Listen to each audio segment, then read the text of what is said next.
The recurring theme in the last session that opened the morning and opened the conference was a lot about field size. You know, it seemed every presenter mentioned field size and its importance on the economics and the experience of racing. So it's a good segue into this session, the pattern now and in the future, as the pattern becomes an increasingly important part of our industry, as thoroughbred racing has rapidly evolved into a global sport.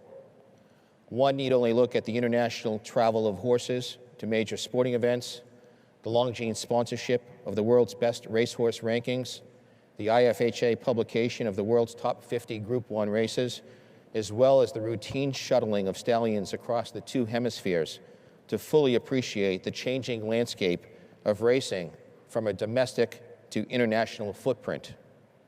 Today, more than ever, the quality control process in the grading and the governance of major races must be rock solid in consistency and credibility.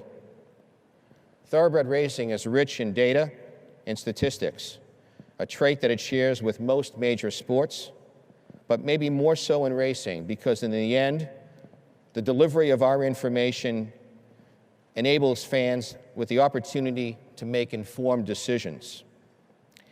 It also makes it possible for horse owners and their agents to set budgets and make informed decisions at our horse sales. In our sport, fans are not just spectators, they are participants. In our sport, owners, and they are many, are also active, high-value participants.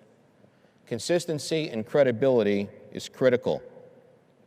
These are basic requirements if horse racing is to be taken seriously as an international sport.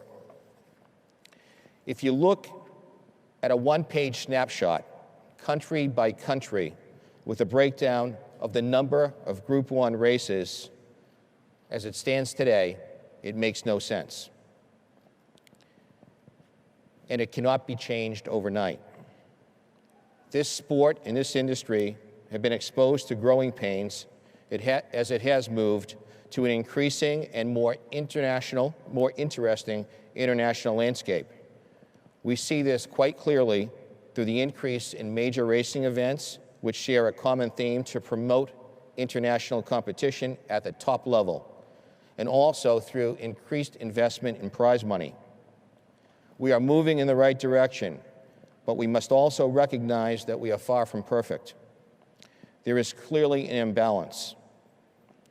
We are taking steps now within the Asian Pattern Committee to carefully review the pattern through the recent adoption of ground rules with specific focus on upgrades and downgrades, which each member country has approved. South America accounts for 20% of the world's graded races, and to its credit, it is also taking proactive corrective steps to address issues with quality control. In the end, a global balance needs to be reached. A very small percentage of the world's races are graded, but we need to make sure, to the best of our ability, using systematic methodology, that we get those races right. In everything we do, there will be groups of people that will lobby and fight for a result that suits their interest. We will see this at times from breeding industries and racing associations or jurisdictions where economic outcome or greed can interfere with the governance process. All parties must remain open to a full discussion, and in the end, the integrity of our races through quality control and good governance must prevail over any special interest.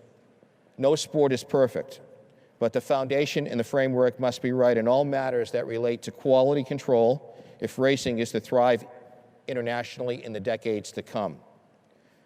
We need to work collectively where one day we can stand together at a conference like this and produce a one-page snapshot, country by country, number of Group 1 races, number of black-type races, where it does make sense.